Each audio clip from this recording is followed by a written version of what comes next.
ज्यादा उम्र नहीं थी उसकी, 22-23 साल की रही होगी। झुग्गी झोपड़ी में रहने वाली, सीधे नाक नक्श की, सांवला सा रंग और घुंघराले बाल वाली निम्मो की माँ और 2 छोटे छोटे बहन भाई के साथ रहती थी। बाप का अता पता नहीं था, मर गया या भाग गया या जेल गया, उसे कुछ भी पता नहीं था। ना उसने कभी अपनी माँ को पूछा और ना ही उसकी माँ ने उसे कभी बताया। बस उसे इतना याद था, सबसे छोटे भाई के जन्म के कुछ महीनों पहले एक आदमी रात के अंधेरे में उसकी माँ से मिलने आता था। निम्मो को उसकी माँ बाजू के कमरे में बहन के साथ सुला देती थी। उस दिन पेट भर खाना मिलता था उन्हें और शायद खाने का ही नशा रहता था। दोनों बहनें गहरी नींद में सो जाती। उस वक्त उसकी माँ पेट से थी, हमेशा की तरह। एक दिन वह आदमी आया और निम्मो की माँ ने दोनों बहनों को जल्दी खाना खिलाकर सुला दिया। देर रात अचानक कुछ नोक झोंक की आवाज़ होने लगी और निम्मो की नींद टूट गई। रोती क्यों है? मर्द की आवाज़। और क्या करूं मैं? बोलो तो। मेरे सर पे अपना ये पाप लाद कर आज बता रहे हो? तुम्हारी बीवी भी पेट से है। 4 साल से मुझे बहला फुसला रहे थे कि समय आने पर शादी करूंगा। धीरज रखो, मेरे वचन पर विश्वास करो। और आज मेरी कोख में अपना जहर उगलकर बता रहे हो शादी नहीं कर सकता। बीवी को सदमा लगेगा, वो माँ बनने वाली है। निम्मो की माँ ऊंची आवाज में बोलने की कोशिश कर रही थी। धीरे बोलो, बच्चियाँ जाग जाएंगी। मर्द की आवाज। हाँ तो जागने दो, सुन ले दो।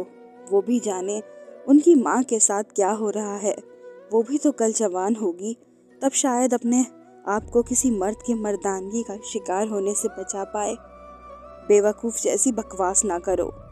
बकवास मैं कर रही हूँ या तुम क्या कह रहे हो? तुम जो कह रहे हो वो क्या अच्छी बातें हैं? तुम समझती क्यों नहीं?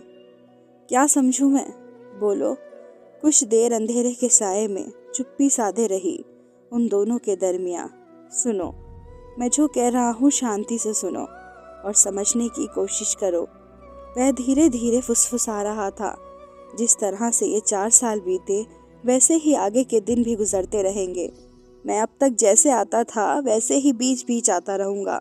कोई दिक्कत ना होगी हमें। शादी ना भी करे तो? क्या कहा तुमने? कोई दिक्कत ना होगी? शादी ना भी करे तो? और ये जो मेरी कोख में है इसका क्या? लोगों को क्या जवाब दूं? बगैर मर्द के ये कहाँ से लाई? क्या कहूँ लोगों को? किसकी औलाद है ये? तिलमिला उठी थी निम्मो की माँ उस रात। लोगों से क्या कहना? इसका बंदोबस्त कर दो। बंदोबस्त? कैसा बंदोबस्त? क्या कहना चाहते हो तुम? गिरा दो अस्पताल में जाकर। वह नजरें चुराते हुए बोला। क्या कहा तुमने? शर्म नहीं आती तुम्हें? निम्मो की माँ बोली। इसमें शर्म कैसी? वैसे भी क्या जरूरत है इस बच्चे की? बच्चे की क्या जरूरत है? अच्छा तो बच्चे सिर्फ जरूरत के लिए ही पैदा किए जाते हैं। यही बात अपनी बीवी से कहो तो। निम्मो की माँ बोली। बकवास बंद करो। इस बच्चे की बराबरी उस बच्चे के साथ कर रही हो? ये नामुमकिन है। इसकी बराबरी उसके साथ नहीं हो सकती। क्यों नहीं हो सकती? वह तुम्हारा बच्चा है और ये तुम्हारा बच्चा नहीं है। वो बच्चा मेरी बीवी की कोख से जन्म लेगा। शादीशुदा बीवी, जो जायज़ औलाद होगा हमारी। और ये बच्चा जिसे तुम जन्म दोगी वो नाजायज़ बच्चा होगा। ओहो, तो अब याद आ रहा है तुम्हें कि तुम्हारी शादी हो चुकी है। शादीशुदा बीवी है तुम्हारी और शादीशुदा बीवी से जायज़ बच्चे के बाप बनने वाले हो। ये बात पिछले 4 साल से याद नहीं आ रही थी, जब रात के अंधेरे में अपनी मर्दानगी दिखाने मेरे पास सोने आते थे और सोते वक्त शादी करने का वचन देते थे। निम्मो की माँ झल्ला उठी। चुप हो जा, गुस्से से वह चिल्ला उठा। तुम बात समझने की कोशिश क्यों नहीं करती? देखो, बहस मत करो। जो कह रहा हूँ चुपचाप मान लो। मेरी बीवी है, मैं तुमसे शादी नहीं कर सकता। कल ही इस बच्चे को गिरवा दो। हम जैसे आज तक मिलते रहे वैसे ही मिलते रहेंगे। मर्द उसे समझाने की कोशिश कर रहा था। नहीं, मैं नहीं गिरवाऊंगी अपना बच्चा, मैं जन्म दूंगी इसे। निम्मो की माँ बोली। क्या ये तुम्हारा आखिरी फैसला है? हाँ। ठीक है, तुम्हें जो करना है करो, इस बच्चे से मेरा कोई वास्ता नहीं, ना इसका कोई खर्चा दूंगा। और हाँ, एक और बात, अगर तुमने इस बच्चे को जन्म दिया तो तुम्हारे साथ भी मेरा कोई रिश्ता नहीं। रिश्ता? वैसे अब कौन सा रिश्ता है हमारा? उपहास पर हंसते हुए निम्मो की माँ बोली। ठीक है, तो आज के बाद इस दरवाजे पर कभी नहीं आऊँगा, मत आना। वैसे भी सिर्फ सोने भर के लिए अपने आप को मर्द समझने वाले इंसान के साथ मुझे कोई रिश्ता रखने के बजाय मैं अपनी संतान को जन्म देना पसंद करूँगी। इस बच्चे के जन्म के लिए तुम्हारी ओर से फरेब जिम्मेदार हो सकता है, लेकिन मैंने तो तुम्हारे फरेब पर विश्वास किया था, इसलिए इसका कोई कसूर नहीं। बहुत ही सख्त जुबान हो चली थी निम्मो की माँ की। निकल जा यहाँ से, आइंदा कभी अपनी सूरत न दिखाना। मैं पाल लूँगी अपने बच्चों को, तुम्हारे जैसे नामर्द की मेरे बच्चों को ज़रूरत नहीं। शेरनी की दहाड़ मारते हुए निम्मो की माँ बोली। और वह उस रात के अंधियारे में जिस तरह आया उसी तरह रात के अंधियारे में निकल गया।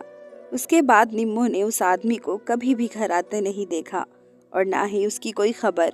ना ही उस आदमी ने निम्मो की माँ को या उन बहन भाई की कोई खबर ली। हर महीने निम्मो की माँ पेट भरता जा रहा था, साथ ही साथ उसकी थकावट भी बढ़ती जा रही थी। निम्मो की माँ से ज़्यादा काम धंधा ना होता और उसकी जगह वह निम्मो को बर्तन झाड़ू पोछा लगाने का काम पर भेजती। उसकी सहायता के लिए छोटी बेटी को भी भेजती। आखिरकार वह भी एक दिन आया जब उसकी माँ को प्रसव पीड़ा होने लगी। छोटी बेटी को घर रखकर निम्मो के साथ ले गई। ये जैसे तैसे अस्पताल पहुंची। दर्द को संभालते और पीडी कार्ड बनवाने लगी। लंबी कतार में खड़ी हुई थी।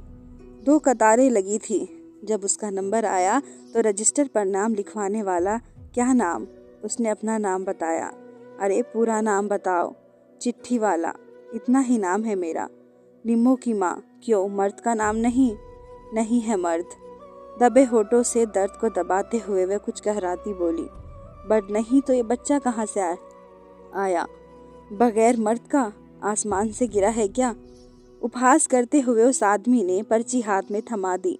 दर्द और शर्म से गर्दन झुकाए निम्मो की माँ ने पर्ची को थामा और आगे बढ़ने लगी। कुछ कदम चलते ही दूसरी कतार में एक आदमी को देख कुछ पल वहीं रुक गई। वह आदमी वही था जो रात के अंधियारे में उसके घर दबे पांव आता था और आज दिन के उजियारे में शायद वह भी अपनी पत्नी गर्भवती बीवी को प्रसव के लिए अस्पताल लाया था। दोनों की नजरें मिली तो निम्मो की माँ ने उपहास से मुंह मोड़ते हुए अपनी राह पकड़ी। निम्मो तब इतनी बड़ी ना थी कि उसे माँ के मुख पर जो उपहास की हंसी आई थी उसका अर्थ समझती, और ना ही उसे दुनियादारी का तजुर्बा था। लेबर रूम में 2 पलंग थे और दोनों पर 2 औरतें लेटी थी। एक पर निम्मो की माँ और दूसरे पर उसे माँ बनाने वाले रात के अंधेरे के मर्द की शादीशुदा बीवी। दोनों दर्द से कहार रही थी। फर्क इतना था कि निम्मो की माँ के साथ उसके दर्द में उसे हिम्मत ढांढस बंधाने वाला उसका साथी न था, तो दूसरी और दूसरे पलंग पर लेटी औरत के पास उसका बीच बीच में उसका पति आता और हाथ पकड़कर 2 शब्द बोल के चला जाता। उस वक्त निम्मो की माँ दीवार की तरफ मुंह फेर कर अपने गले में ही आंसू को घोट निगल लेती। सिस्टर उसके पास आई। अरे कैसे हैं तेरे घर के लोग? एक बेटी के साथ तुझे ही अकेले अस्पताल भेज दिया। तुम दोनों माँ बेटी अकेले कैसे करोगी? कम से कम एक आदमी तो भी साथ चाहिए था। बाहर से दवाई मंगवानी पड़ी तो कौन ला कर देगा? उस वक्त बाजू के पलंग पर लेटी औरत के पास उसका पति खड़ा था। हमारे घर में कोई आदमी नहीं सिस्टर, निम्मो की माँ ने जवाब दिया। अरे तो कम से कम तुम्हारा मर्द तो होगा, इस बच्चे का बाप। नहीं सिस्टर, मुझे कोई मर्द नहीं। इस बच्चे का बाप नामर्द बनकर कहीं मुँह छिपाए बैठा है। भाग गया नामर्द मेरी झोली में अपनी मर्दानगी डालकर, मुझे हालातों से अकेला लड़ने के लिए। उपहास, गुस्सा, ताना, न जाने कितने अनगिनत भाव भरे थे निम्मो की माँ के उन शब्दों में, जिसे सुनते ही वह पाँव पटकते कमरे से बाहर चला गया। वक्त ना कभी रुका है और ना ही रुकेगा। वक्त भी बीत चुका और हालात भी। आज निम्मो जवान हो चुकी है। तीनों माँ बेटियां मेहनत मजदूरी करके अपना घर चलाती है और बेटे को स्कूल भेजती हैं। उम्मीद करती हूँ आप सबको मेरी ये कहानी पसंद आई होगी। मिलते हैं अगली वीडियो के साथ, तब तक के लिए धन्यवाद।